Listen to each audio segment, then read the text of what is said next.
Sorry love. Baby तुम मुझसे नाराज हो ना? तुम्हारे भैया के जाने के बाद मैं तुम्हारी नाराजगी तो दूर करने आई हूँ।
ये रहा मेरे प्यारे देवर जी का नाश्ता और दूध। अच्छा रश्मि, मैं निकल रहा हूँ। जी बाय रोहित। बाय भैया। Bye bye.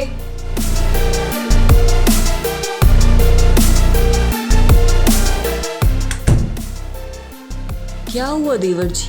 मैं सुबह से देख रही हूँ आप इतना खोए खोए लग रहे हो। कोई बात है क्या? तबीयत तो ठीक है ना?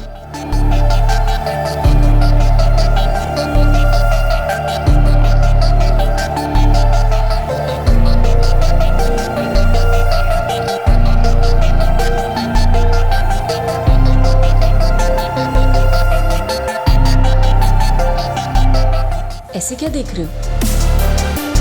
कुछ नहीं। अगर भाभी मैं आपसे कुछ मांगू तो क्या आप मुझे दोगे? अरे देवर और भाभी का तो रिश्ता ही ऐसा होता है। भला भाभी मना कर सकती है क्या अपने देवर को?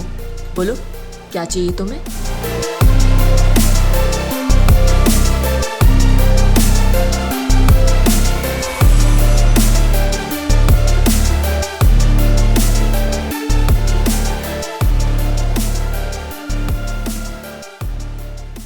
आप तुम्हारा दिमाग तो खराब नहीं है? तुमने सोच कैसे लिया मैं तुम्हारे भैया को धोखा दूंगी? आने दो तुम्हारे भैया को, बताती हूँ मैं उन्हें तुम्हारी इस हरकत के बारे में। फिर वो ही तुम्हारी अक्ल ठिकाने लगाएंगे। भाभी जी प्लीज मुझे माफ कर दो, गलती से मेरे मुंह से निकल गया, दोबारा नहीं निकलेगा, प्रॉमिस। प्लीज लेकिन भैया जी को मत बताना प्लीज। मुझे माफ कर दो भाभी जी। वो आज मुझसे गलती हो गई, आज के बाद कभी कोई गलती नहीं होगी। प्लीज आपके आगे हाथ जोड़ता हूँ, भैया को कुछ मत कहना। अच्छा मुझे माफ कर दो, मैं आपके पैर पड़ता हूँ, प्लीज माफ कर दो भाभी जी, माफ कर दो भाभी जी। आज के बाद कभी नहीं होगा ऐसा। माफ तो मैं तुम्हें कर दूंगी, पर एक शर्त पर। हाँ भाभी जी, मुझे आपकी हर शर्त मंजूर है। शर्त ये है कि तुम्हें मेरे साथ अपने भैया से भी ज्यादा रोमांस करना पड़ेगा। मुझे आपकी शर्त मंजूर है, पर अफसोस तो मुझे इस बात का है कि जब मैंने अपनी डिमांड रखी तब आपने ये बात क्यों नहीं कही? बोलना चाहती थी पर कहीं ना कहीं डर रही थी कि कहीं तुम मुझे आजमा तो नहीं रहे हो। चले?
पागल हो गए हो क्या?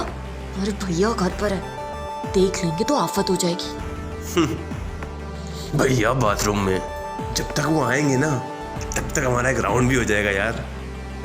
तुम ना मुझे यूं ही हक करते रहा करो, मैं ना हमेशा तुम्हारे प्यार में डूबी रहना चाहती हूँ। उसकी चिंता तुम मत करो, मैं हूं ना, बहुत प्यार दूंगा तुम्हें।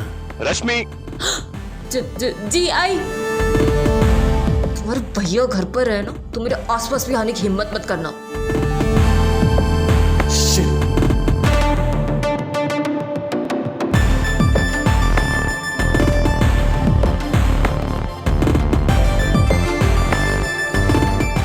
ओके माय लव, जा रहा हूँ। बाय। सुनो, हाँ, कोशिश करना कि आज रात तुम घर पर जल्दी आओ। आ जाऊंगा।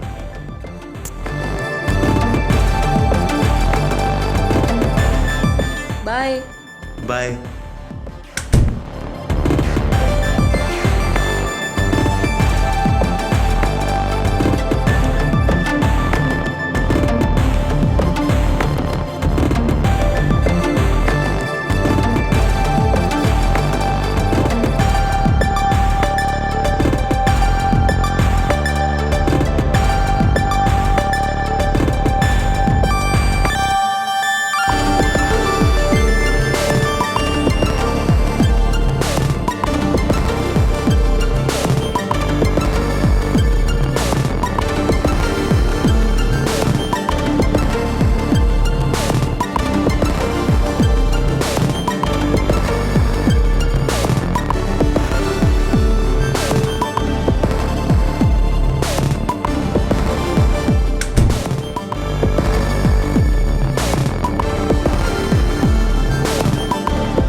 सॉरी लव, बेबी तुम मुझसे नाराज हो ना? तुम्हारे भैया के जाने के बाद मैं तुम्हारी नाराजगी तो दूर करने आई हूँ।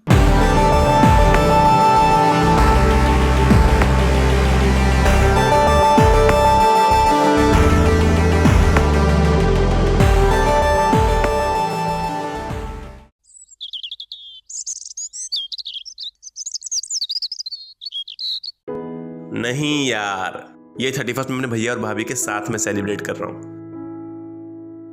हाँ चल ठीक है, परसों मेरी तरफ से तुम सबको पार्टी। ओके।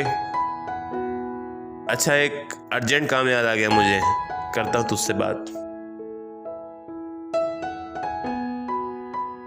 अच्छा हुआ यार तुम आ गई, कसम से यार तुम्हारी तो तलब महसूस हो रही थी मुझे। तलब तो तुम्हें मेरी हमेशा ही रहेगी, क्योंकि मैं चीज ही वैसी हूं। लेकिन फिलहाल मैं इस काम के लिए नहीं आई हूँ। बट फिलहाल मैं किसी और काम के लिए आई हूँ। किस काम के लिए? ये रहे कुछ पेपर्स जिन पर तुम साइन करोगे।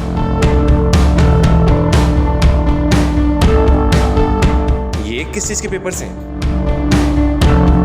इसमें ये लिखा हुआ है कि तुम अपने पूरे होशो हवास में अपने हिस्से की सारी प्रॉपर्टी अपने भाई के नाम पे कर रहे हो और ये घर छोड़कर तुम सन्यासी बनके हिमालय की गोद में जा रहे हो। और तुम पागल हो गई हो क्या? मैं ये घर छोड़कर कहीं नहीं जा रहा। पहली बात, मैं अपनी प्रॉपर्टी किसी के नाम नहीं करूंगा, समझी तुम? तो फिर एक बात तुम भी समझ लो, अगर तुमने मेरी बात नहीं मानी तो मैं तुम्हें कहीं का नहीं छोड़ूंगी। मतलब? Just a minute baby.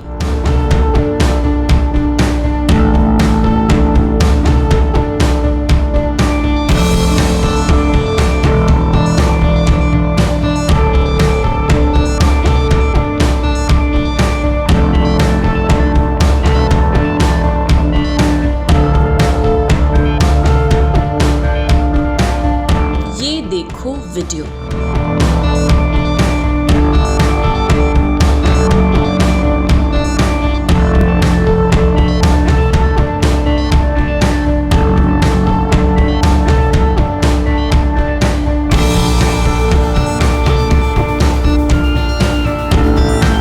इस तरह जबरदस्ती करने की तुमने ही कही थी मुझे।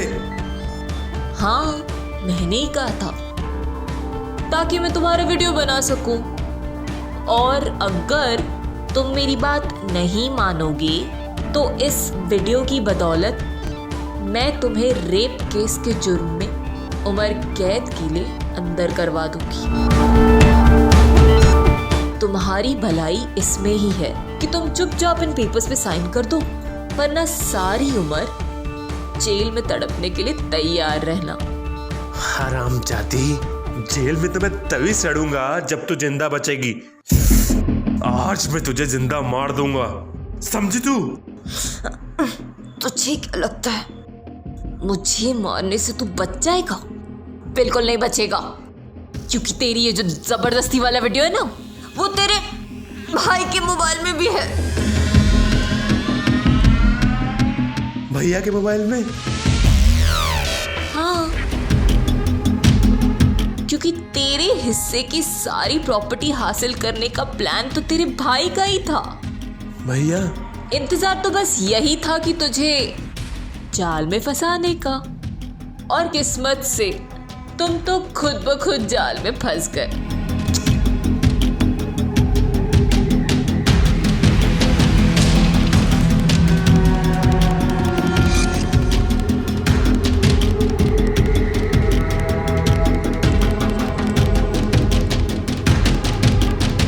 Thank you baby.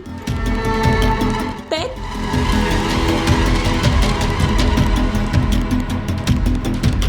इस घर से और आप लोगों से मैं बहुत दूर जा रहा हूँ।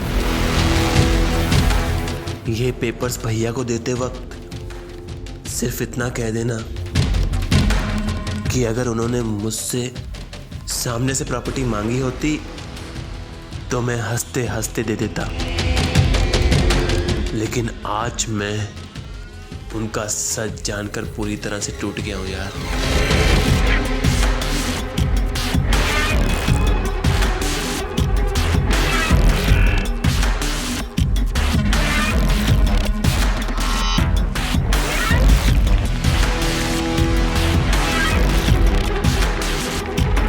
बड़ा आया ज्ञान देने वाला।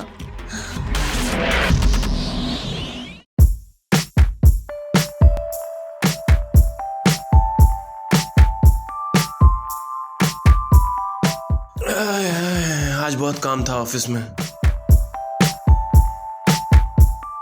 ये क्या है? तुम खुद ही देख लो।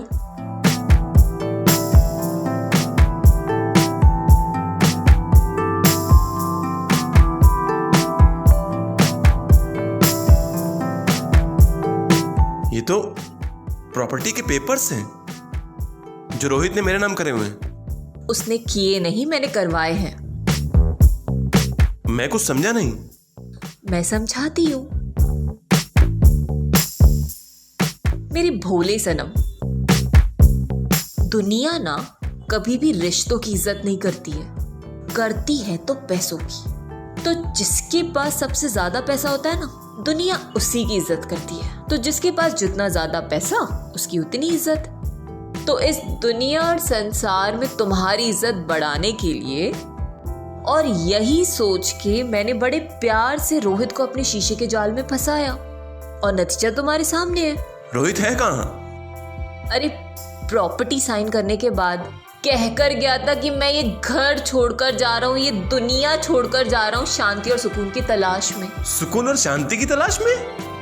हाँ, कहकर तो यही गया था कि वो हिमालय की गोद में जा रहा है बसने के लिए। अरे यार, ये कोई उम्र है उसकी साधु संत बनने की? मैं भी उसको फोन कर रहा हूँ।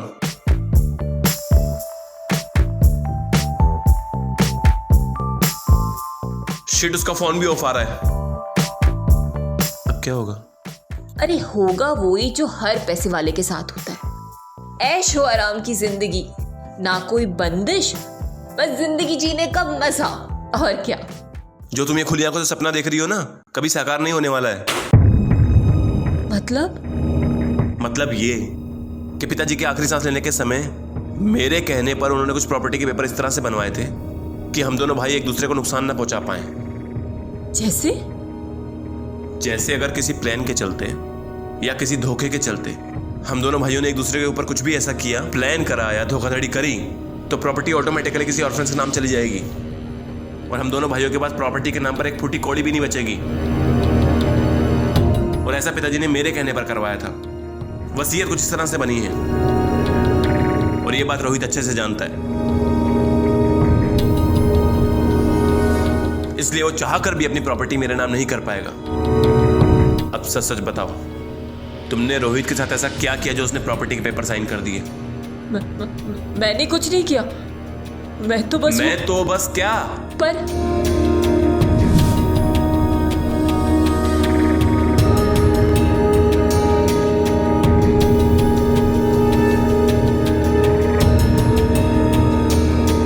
बेबी, तुम मुझसे नाराज हो ना? तुम्हारे भैया की जाने के बाद मैं तुम्हारी नाराजगी तो दूर करने आई हूँ।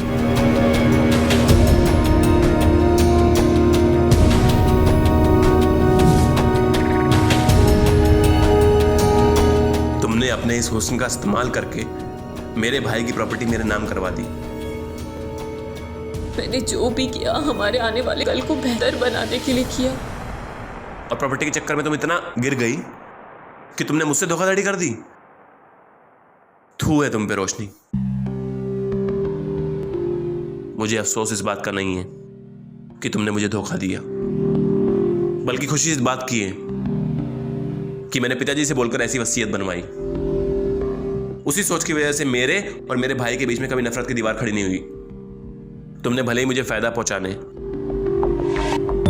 मेरे भाई को फंसाने के लिए अपने इस हुस्न का सहारा लिया, जो उसकी सारी प्रॉपर्टी मेरे नाम करवाने के बाद तुम उसे ब्लैकमेल कर आत्महत्या करने पर मजबूर कर दोगी और सारी जिंदगी बेदाग होने का नाटक कर मेरे साथ ऐश करोगी।